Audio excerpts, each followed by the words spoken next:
ಎಲ್ರಿಗೂ ನಮಸ್ಕಾರ. ಎಲ್ರಿಗೂ ನರಿ ಮತ್ತು ದ್ರಾಕ್ಷಿ ಕಥೆ ತುಂಬ ಚೆನ್ನಾಗೇ ಗೊತ್ತು. ಚಿಕ್ಕ ವಯಸ್ಸಲ್ಲಿ ನಾವು ಅದ್ರ ಬಗ್ಗೆ ತಿಳ್ಕೊಂಡಿದ್ದೀವಿ. ನರಿಗೆ ದ್ರಾಕ್ಷಿ ತಿನ್ಬೇಕಂತ ತುಂಬ ಇಷ್ಟ ಆಗತ್ತೆ, ಯಾಕಂದರೆ ದ್ರಾಕ್ಷಿ ಅಷ್ಟು ಚಂದ ಕಾಣ್ತಾ ಇರುತ್ತೆ. ಆದರೆ ದ್ರಾಕ್ಷಿನ ತಲುಪಕ್ಕೆ ಪ್ರಯತ್ನ ಪಟ್ಟಂಥ ನರಿಗೆ ಅದು ಸಿಗೋಲ್ಲ. ಸಿಗದೇ ಇರೋ ಕಾರಣ ಆ ದ್ರಾಕ್ಷಿ ಹುಳಿ ಆಗಿರುತ್ತೆ ಅಂತ ನರಿ ಭಾವಿಸುತ್ತೆ. ಹಾಗಾಗಿ ಇದು ನಮಗೆ ತುಂಬಾ ಚೆನ್ನಾಗಿ ಗೊತ್ತಿರುವಂಥ ಕಥೆ. ಜೀವನದಲ್ಲಿ ನಮಗೆ ಏನು ಸಿಗಲ್ವೋ ಅಥವಾ ನಮಗೆ ಎಟಕದೇ ಇರೋ ಅಂಥ ವಿಷಯಗಳನ್ನ, ಅದೇನು ಅಷ್ಟು ಚೆನ್ನಾಗಿರಲ್ಲ, ಒಳ್ಳೇದಲ್ಲ, ಬೇಡ, ಅಯ್ಯೋ ಅವರು ಏನು ನೆಮ್ಮದಿಯಾಗಿರಲ್ಲ. ಈಗ ನಮ್ಗನ್ಸುತ್ತೆ ಯಾರೋ ಒಬ್ಬರು ಕಾರಲ್ಲಿ ಹೋಗ್ತಾ ಇರೋರು, ಒಳ್ಳೆ ಒಳ್ಳೆ ಬ್ರ್ಯಾಂಡೆಡ್ ಕಂಪ್ನಿ ಇದು ಒಂದು ಕಾರ್, ನಾವು ಅದು ತೊಗೊಂಡಿದ್ದಿದ್ರೆ, ನಾನು ಅಲ್ಲಿದ್ದಿದ್ರೆ ನನ್ನ ಜೀವನ ಹೆಂಗಿರ್ತಿತ್ತು, ನನ್ನ ಏಜು, ನಾನು ಇವಾಗ ಈ ವಯಸ್ಸಲ್ಲಿ ಈ ಥರ ಇದ್ದೀನಿ, ಆ ಥರ ಇದ್ದಿದ್ದೆ ಅನ್ನೋ ಒಂದು ಭಾವನೆ ಸಹಜವಾಗಿ ಬರುತ್ತೆ. ಬರೀ ಅಂಥ ವಿಷಯಕ್ಕೆ ಅಷ್ಟೇ ಅಲ್ಲದೆ ಏನೋ ಒಂದು ಸಾಧನೆ ಮಾಡಬೇಕು. ಈಗ ನಮಗನ್ಸುತ್ತೆ ನಾನು ಈ ವಯಸ್ಸಲ್ಲಿ ಇನ್ನೂ ಇಲ್ಲೇ ಇದ್ದೀನಲ್ಲ. ಈಗ ನನ್ನಷ್ಟೇ ವಯಸ್ಸವರು ಎಷ್ಟೊಂದು ಜನ ಇಂಡಿಯನ್ ಕ್ರಿಕೆಟ್ ಟೀಮಲ್ಲಿದ್ದಾರೆ, ಎಷ್ಟೊಂದು ಜನ ಲೀಡಿಂಗ್ ಸ್ಪೋರ್ಟ್ಸ್ ವುಮೆನ್ ಆಗಿದ್ದಾರೆ, ಎಷ್ಟೊಂದು ಜನ ಡಾಕ್ಟರ್ಸ್ ಆಗಿದ್ದಾರೆ, ನನ್ನ ಕ್ಲಾಸ್ಮೇಟ್ಸ್ ಏನೇನೋ ಸಾಧನೆ ಮಾಡಿದ್ದಾರೆ. ನಾನು ಯಾಕೆ ಈ ಥರ ಇದ್ದೀನಿ ಅಂತ ಅನ್ಬೇಕಾದ್ರೆ ಎಷ್ಟೊಂದು ಸರಿ ಆ ಥರ ನಮಗೆ ಕಾಡೋ ಪ್ರಶ್ನೆಗಳಿಗೆ ಉತ್ತರ ಏನು?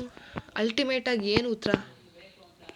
ನಮ್ಮ ಹಣೆ ಬರ ಹಿಂಗಿದೆ ಅಂತನ, ಅಥವಾ ಅದು ಅದಕ್ಕೆ ಅವರು ಅರ್ಹರಾಗಿದ್ದಾರೆ ಮತ್ತು ನಮ್ಮ ಅರ್ಹತೆಗೆ ಏನೋ ಸಿಗುತ್ತೆ ಅದಕ್ಕೆ ನಾವು ಕಾಯಬೇಕು ಅಂತನ, ಅಥವಾ ಏನು ಸಿಗುತ್ತೆ ಏನು ಸಿಗಲ್ಲ ಅದೆಲ್ಲ ಸಮಯನೇ ನಿರ್ಧರಿಸುತ್ತೆ. ಅಲ್ಲಿ ತನಕ ಪ್ರಯತ್ನ ಪಡ್ತಾ ಇರಬೇಕು ಅಷ್ಟೇ.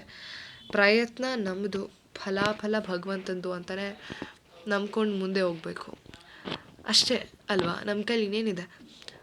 ಆದರೆ ನಮಗೆ ಸಿಗದೇ ಇರೋದು ಅದು ಚೆನ್ನಾಗೇ ಇಲ್ಲ ಅಂತ ಅಂದ್ಕೊಳ್ಳೋದು ತಪ್ಪು.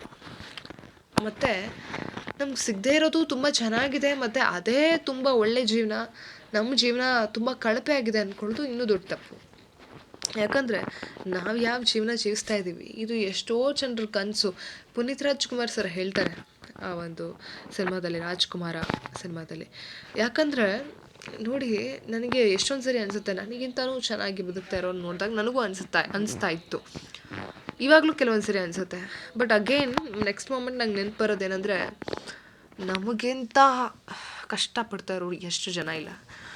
ಮತ್ತು ಬರೀ ಅವ್ರನ್ನ ನೋಡ್ಕೊಂಬಿಟ್ಟು ನಾವು ಸುಮ್ಮನೆ ಇರಬೇಕಂತ ಅಲ್ಲ, ನಮಗಿಂತ ಕಷ್ಟದಲ್ಲಿದ್ದು ಎಷ್ಟೋ ಸಾಧನೆ ಮಾಡೋರನ್ನ ನೋಡಿ ನಮಗೆ ಏನು ದಾಡಿ ಅಂತ ಅಂದ್ಕೊಳ್ಳೋದು ತುಂಬ ಮುಖ್ಯ. ಯಾಕಂದರೆ ಇಷ್ಟು ಸಿಕ್ಕಿದೆ, ನಮಗಿಂತ ಏನೂ ಸಿಗದೇ ಇರೋರಿಗೆ ಇನ್ನೂ ಛಲ ಜಾಸ್ತಿ, ಇನ್ನೂ ಏನೋ ಸಾಧಿಸ್ಬೇಕು ಅಂತ. ಯಾಕಂದರೆ ಪ್ರತಿ ಕ್ಷಣ ನೋವಾಗ್ತಾ ಇರುತ್ತೆ. ಆವಾಗ ನಾನು ಹೆಂಗಾರು ಮಾಡಿ ನೋವಿಂದ ತಪ್ಪಿಸ್ಕೊಳ್ಳೇಬೇಕು, ಏನಾದ್ರು ಮಾಡಲೇಬೇಕು ಅಂತ ಬರುತ್ತೆ. ನಮ್ಮಂಥವ್ರಿಗೆ ಒಂದು ಸ್ವಲ್ಪ ಆ ಕಡೆ ಈ ಕಡೆ ಎಲ್ಲ ಮೂವ್ ಆಗ್ಬೋದು, ಉಸಿರಾಡ್ಬೋದು, ಒಂದು ಸ್ವಲ್ಪ ಹಾಡು ಆಡ್ಬೋದು, ಒಂದು ಸ್ವಲ್ಪ ನನಗೇನು ಬೇಕು ಅದನ್ನು ಕೇಳ್ಬೋದು.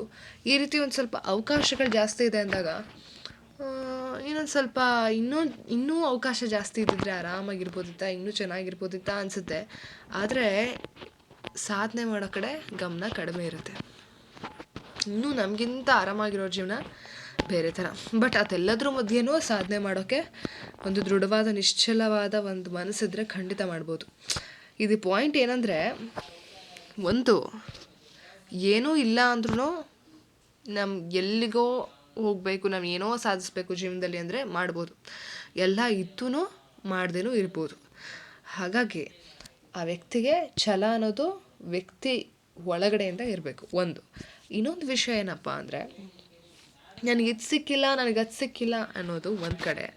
ಆದರೆ ನನಗೇನು ಇದೆ ಇಷ್ಟೇ ಸಾಕು, ನನಗೆ ಅರ್ಧ ಲೋಟ ನೀರಿದ್ರೆ ಸಾಕು, ಇನ್ನು ಅರ್ಧ ಲೋಟ ನಾನೇ ತುಂಬಿಸ್ಕೊಳ್ತೀನಿ, ಇಷ್ಟಾರು ಇದೆಯಲ್ಲ ಅನ್ನೋದು ಒಂದು ಮನಸ್ಥಿತಿ. ಯಾಕಂದರೆ ನಮಗಿಂತ ತಂದೆ ತಾಯಿನೇ ಇಲ್ಲ, ಅನಾಥಾಶ್ರಮ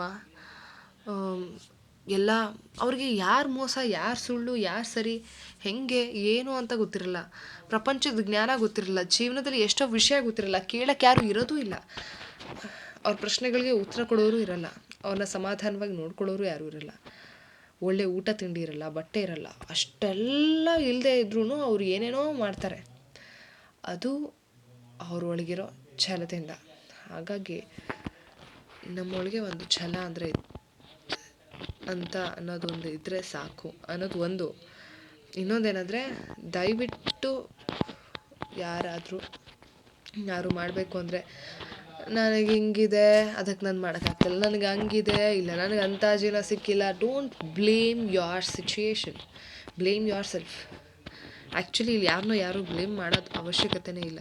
ನಮ್ಮ ಕೆಲಸ ಏನಿದೆ ಅದು ಮಾಡ್ಕೊಂಡು ಹೋದರೆ ಒಂದಿನ ಸಿಗುತ್ತೆ. ಆ ನಂಬಿಕೆಯಲ್ಲೇ ಬದುಕಬೇಕು, ನಂಬಿಕೆಯಲ್ಲೇ ಕೆಲಸ ಮಾಡಬೇಕು. ಹಾಗಾಗಿ ಒಂದಷ್ಟು ದೂರ ಹೋಗ್ತೀವಿ, ಒಂದಷ್ಟು ದಿನ ಕನ್ಸಿಸ್ಟೆಂಟಾಗಿ ಏನೋ ಕೆಲಸ ಮಾಡ್ತೀವಿ, ಮತ್ತೆ ಏನು ಅನ್ಸುತ್ತೆ ಗೊತ್ತಾ, ಅಯ್ಯೋ ಆಗುತ್ತೋ ಆಗಲ್ವೋ, ಎಷ್ಟು ಟೈಮ್ ತೊಗೊಳುತ್ತೋ, ನನ್ನ ಜೀವನದಲ್ಲಿ ಹಿಂಗೆ ಮತ್ತೆ ಅದೇ ಹಳೆ ಪ್ರೊಸೆಸ್ ರಿಪೀಟ್ ಆದಾಗ ಜಸ್ಟ್ ಪುಷ್ ಯುವರ್ ಸೆಲ್ಫ್, ಒಂದು ಸ್ವಲ್ಪ ಮುಂದಕ್ಕೆ ತಳ್ಳಿ, ಆಗುತ್ತೆ ಮಾಡ್ತೀನಿ, ಇಲ್ಲ ಸ್ವಲ್ಪ ಟೈಮ್ ಆಗ್ಬೋದು, ನಾನು ಇಷ್ಟಕ್ಕೆ ನಿಲ್ಲಿಸ್ಬಿಟ್ರೆ ಹೆಂಗೆ. ಹಾಗಾಗಿ ಎಷ್ಟೋ ಈ ಒಂದು ವಿಷಯ ಹೆಂಗೆ ಗೊತ್ತಾ, ನಮ್ಮ ಪುರಾಣ ಮತ್ತು ಕಥೆಗಳಲ್ಲೂ ನೀವು ನೋಡಿರ್ಬೋದು, ದೇವ್ರೇನೆ ಎಷ್ಟೋ ಸಾವಿರಾರು ವರ್ಷ ತಪಸ್ಸನ್ನ ಮಾಡಿ ವರನ ಪಡ್ಕೋತಾರೆ. ತಪಸ್ಸು ಮಾಡ್ಬೇಕಾದ್ರೆ ಬೆಂಕಿ ಮಳೆ, ಗಾಢವಾದ ಮಳೆ, ತುಂಬ ಜೋರು ಗಾಳಿ, ಹಸಿವು ಆಹಾರಾದಿಗಳನ್ನ ತ್ಯಜಿಸಿ ಮಾಡ್ತಾರೆ ಅಂದಾಗ ವೈ ಕಾಂಟ್ ವಿ? ಅದಲ್ಲ ಪಾಯಿಂಟ್ ಏನಪ್ಪ ಅಂದರೆ, ನಾವು ಯಾಕೆ ಮಾಡೋಕ್ಕಾಗಲ್ಲ ಅನ್ನೋದು ಒಂದು ಪಾಯಿಂಟು. ಇನ್ನೊಂದು ಪಾಯಿಂಟ್ ಏನಂದರೆ, ಅಷ್ಟೆಲ್ಲ ಮಾಡಿದಾಗ ಖಂಡಿತ ವರ ಸಿಗುತ್ತೆ. ರಾಕ್ಷಸರು ಅಷ್ಟೆಲ್ಲ ತಪಸ್ಸು ಮಾಡಿದಾಗಲೇ ಅವ್ರಿಗೆ ವರ ಸಿಕ್ಕಿದೆ. ಅಂದರೆ ಶ್ರಮ ಪಟ್ಟರೆ ಖಂಡಿತ ತಡವಾಗ್ಬೋದು, ಆದರೆ ನಮಗೆ ಫಲ ಸಿಗುತ್ತೆ ಅನ್ನೋದೇ ವಿಷಯ. ಸರಿ ಸ್ನೇಹಿತರೆ, ಈ ವಿಡಿಯೋನ ಇಲ್ಲಿಗೆ ನಿಲ್ಲಿಸ್ತಾ ಇದ್ದೀನಿ.